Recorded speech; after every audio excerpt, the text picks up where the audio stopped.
light within my heart, light within my thoughts, light within my words, may one and all and everything, blessed and loved ever be.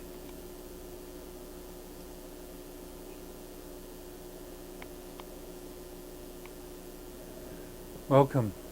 I am Sister Who. Today I wanted to offer a few thoughts and reflections on the subject of comedy, or of humor. I recall seeing a bumper sticker or a plaque once that said, "He who can laugh at himself shall never cease to be amused." The plaque, of course, didn't go on to consider whether it was a good thing or a bad thing for someone to be perpetually amused. There's also been the saying that laughter is good medicine, and my understanding is that there was a study that was done, a scientific study that confirmed that negative emotions have a depressive effect on the immune system, that your immune system actually functions better when you're happy than when you're sad. All that being said, censoring sadness or denying the expression thereof or saying that it's bad to be experiencing negative emotions is also unhealthy. When misfortune happens, it's appropriate and I would say healthy to feel whatever emotions you're feeling, to feel the negative emotions. The challenge and the invitation, I guess, is to create a way of processing the loss, a way of processing the sadness, of coming to terms with the fact of the misfortune that allows you to move through it and beyond it. That's the whole reason that virtually every culture in human history has some sort of process for dealing with the death of a loved one. A lot of what goes on in funerals and memorial services and internment of remains in cemeteries has to do with society's attempts to manage and streamline and somehow empower that transition through these negative emotions, so that after all of that, the people can come back to a positive place and go on with their lives. Because to simply gloss it all over and pretend it didn't happen and totally repress it all has an even more disastrous effect. So societies have come up with a myriad of different ways by which the society tries to help its individuals to process and deal with the experiences of loss and misfortune that life frequently includes. All that being granted, I guess, humor is actually a much more complex subject than most people give it credit for being. When I was in middle school, in about 7th or 8th grade, I think it was, we were in our social studies course, we were studying Canada, and me being always the innovative, creative, unusual person wanted to do something unusual again, and I came up with it, and the teachers thought it was a great idea, and so I did my best to study it and research it and dig it out and figure out what made it tick. At the time we were studying Canada, and I basically wrote a paper addressing differences in humor between Canada and the United States. Why do we laugh at the things we laugh at? Why do we find certain things funny and other things not so? On a different but related note, I sometimes refer to myself as a sacred clown. That term, though, comes more out of tribal societies, and when I was first becoming Sister Who, I was trying to address what link there might be between sacred clowns and circus clowns. Circus clowns are much more recognized within the current era,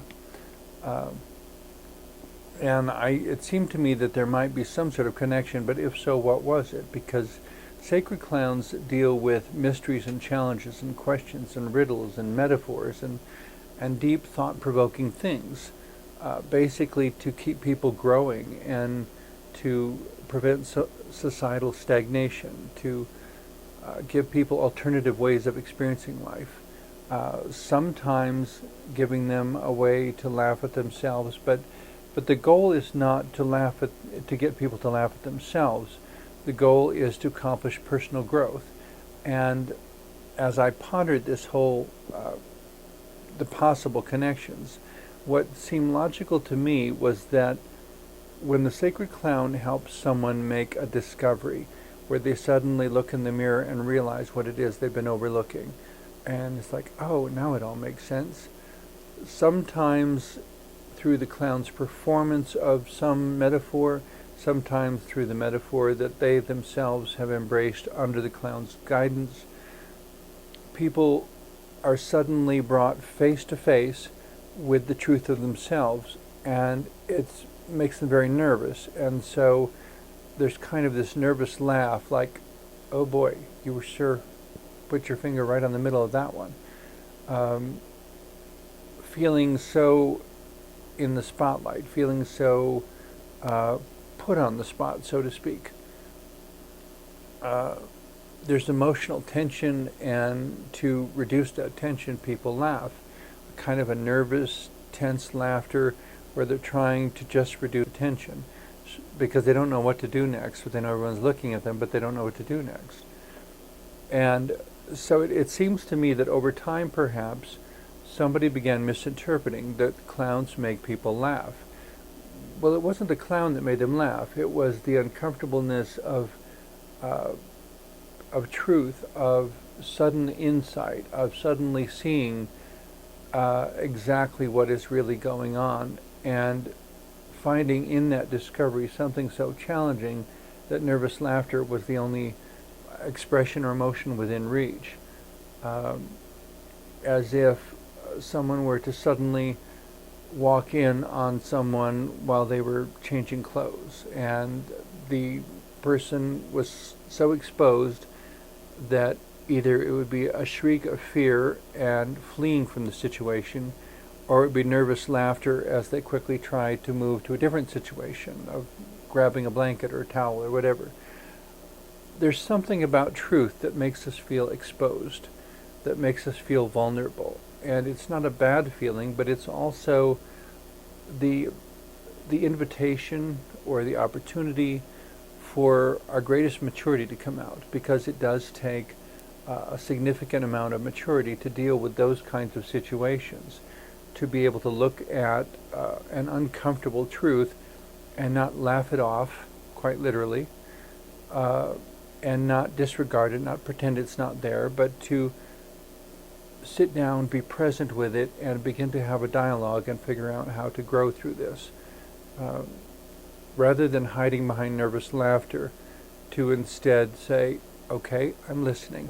What is it that you want me to understand? On a societal level, the additional thing that comes into that, though, is what people consider funny, which of course varies from country to country and from region to region within a country, and varies according to economic class also. There are things that wealthy people would consider quite amusing that are completely different from what a poor person or a working class person might find amusing.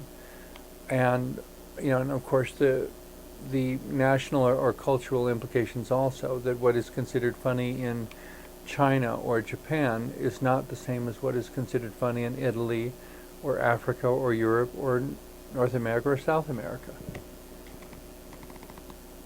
The added layer of all that, though, is when societal oppression gets woven into our almost subconscious understandings of what's funny. I mean, we grow up around people's ideas of what is funny, so much so that it's common to take on these beliefs about what is funny without even realizing what they are or what their implications are. In many cultures, there is a certain predisposition, if you will, to laughing at whatever is considered unintelligent, whatever is considered foolish. And the question becomes, though, are we laughing at someone's expense? Are we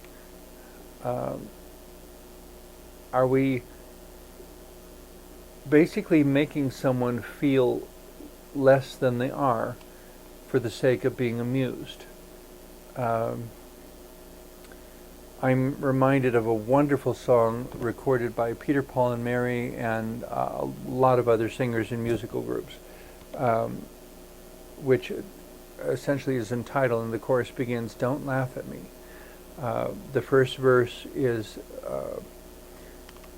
let's see, I'm the little boy with glasses, the one they call a geek, the little girl who never smiles because I have braces on my teeth, and I know what it's like to cry myself to sleep. There's something about making someone the butt of a joke that isolates them rather than includes them. It doesn't embrace and hug them, it puts them apart and puts them in a spotlight, almost like putting a trained animal in a circus to be laughed at and stared at by the entire audience. A performer may choose to be on stage in the spotlight, and a stand-up comedian may choose to be in the spotlight and invite people's laughter. But that is entirely different than the one who is placed there by society because of some inescapable quality. The little girl with braces, okay, every time she smiles, she's got silver all over her teeth, because they're trying to make the teeth grow straight and beautiful. But it's a long and painful process to wear braces. In the hands of a competent dentist, it does eventually work. But for the in-between time, there's a lot of visual things that child will have to live through. The whole thing of glasses, that there were some boys and girls when I was going through school whose eyesight was negatively affected by a variety of things, and they had very, very thick glasses. Well, of course, every time you look at them, it distorted the shape and color of their eyes in all sorts of ways. Why did some people consider that funny and others didn't? I'm not entirely sure.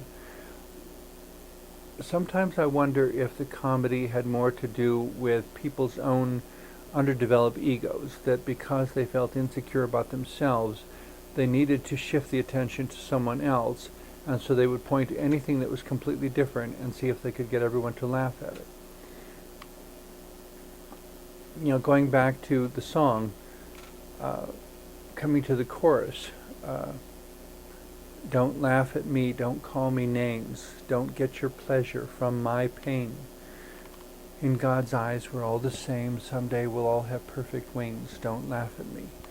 If, according to a particular belief system, if when we leave this world, we all get to become angels with wings, as has been depicted by various artists for the last 500 years or so. The idea that we are all saints and angels in the making, and that we may look different, we may have quirks that seem awkward or incongruous in ways that are funny. Why is it funny to laugh at somebody who has big feet or oversized ears? Or why do we consider these things legitimate reasons to devalue and deride that person, put them down? And again and again, as I pondered these things, it seemed to me it all comes back to not understanding something, so that humor is often a camouflage by which we hide our own ignorance, by which we're trying to get everyone to look over there at that person, instead of noticing that we're the ones who don't feel secure about ourselves, feel awkward, feel ill at ease, don't want you to notice that maybe we don't think we're as pretty as we would like to be. Maybe we don't feel like we measure up to someone's standards. And so then to shift the focus somewhere else, to try to get people laughing. And if everybody laughs, that means they're having a good time. Well, not necessarily. Everyone may be laughing because of some distraction that is going on that for cultural or personal reasons seems amusing, but laughter doesn't necessarily convey honesty. It doesn't necessarily convey, laughter is definitely not the same as joy. And it's not necessarily the same as happiness. Laughter can mean as many different things as people can imagine it to mean. Everything from sinister intentions to disregard of another's problems to an amusing juxtaposition, something that's out of balance, something that is clumsy. Why is clumsy amusing anyway? Why is there a whole genre where it was considered funny, what they called slapstick?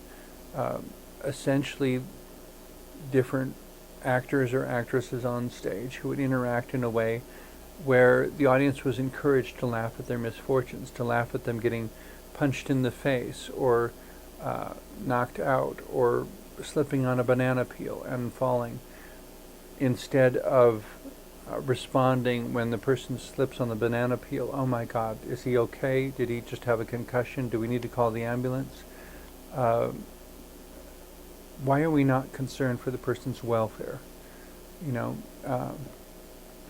Going back to the song again, in another verse it talks about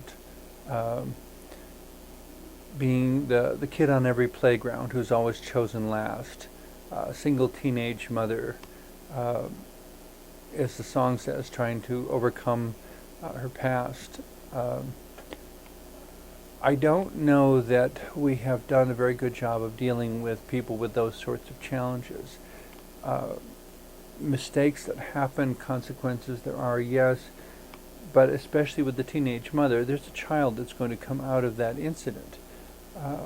And I would hate for that child to grow up feeling that it was the mistake. It was the one that shouldn't have happened. It was the birth that wasn't celebrated but was an embarrassment, that we somehow need to hide the fact that mother wasn't married at the time that she gave birth to this child. It would be so much more appropriate if, and so much more empowering if society would respond saying, this child is an unexpected gift. Every child is a gift from the divine for the betterment of humanity, but it will only be so in actuality if we nurture and love this child. Every child is a gift to humanity from the divine, whether it has thick glasses or oversized ears, or at some point as we're growing up, kind of like puppies and kittens and everything else, we're out of proportion, and when we finally get to be adults, things come more into proportion. I had size 10.5 feet when I was in 8th grade. My hands were huge when I was in 8th grade also. Like a Doberman puppy, I suppose I had to grow into my feet and my hands because I was out of proportion for a while. And so I got picked on and teased a lot. I got bullied a lot. And it was always puzzling to me that the adults wouldn't do anything. And I suppose the reason I was led to do this paper in middle school on the differences in comedy between Canada and the United States is because I found that the comedy in the United States seemed to thrive on picking on somebody, on devaluing somebody, as if devaluing that person, as if grandstanding their lack of intelligence or their clumsiness would somehow raise the rest of us up. And of course it never does that. All it does is create a distraction and keep us from facing ourselves honestly and from honestly cherishing what the valuable truths of that person were. That with braces or glasses or whatever, here was a person who had a unique experience and a unique perspective that could have empowered and enriched their community if anybody had been willing to listen and to value them and to let them know that they were and are valued. That there is a reason you're here. I may not know what it is, but the fact that you're here means there is an opportunity for something really good to happen. And you and I need to figure out together what that could be. I believe in including the pursuit of joy. But I'm absolutely clear that joy and happiness are not the same thing. Laughter could exist in either one or in neither. Laughter, as we've already said, could be sinister intentions, could be an expression of personal insecurity, could be genuine joy. I mean, sometimes there are wonderful moments when everything clicks, everything comes together, the harmony is beautiful, and the person is so happy that they bust out laughing, and it's just the joy bubbling up from the deepest place inside of them. And there are times when I look in the mirror and I laugh not because I'm putting myself down, but because there are moments when I realize just how absurd and paradoxical life can sometimes be, and to have those sorts of duplicitous situations existing side by side is so wonderfully absurd that it just warrants a laugh of response, a recognition that life has created a very funny juxtaposition that is not about putting anybody down, but is rather about, I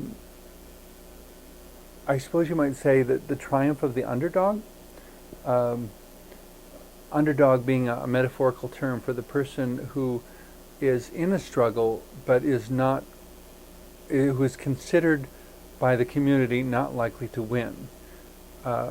And when the underdog does win, and in numerous cases it's happened in history, the joy that sweeps through the audience, not because they want to put this person down, but because they are so thrilled and so happy that their expectation of loss was disappointed.